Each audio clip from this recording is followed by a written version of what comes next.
Alright, we tried to remove the exhaust stud on the Sporty and she broke.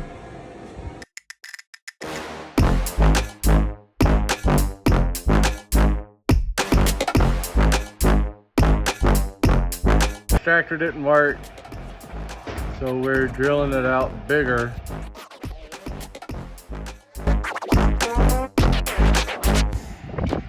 So trying to get it with the extractor didn't work.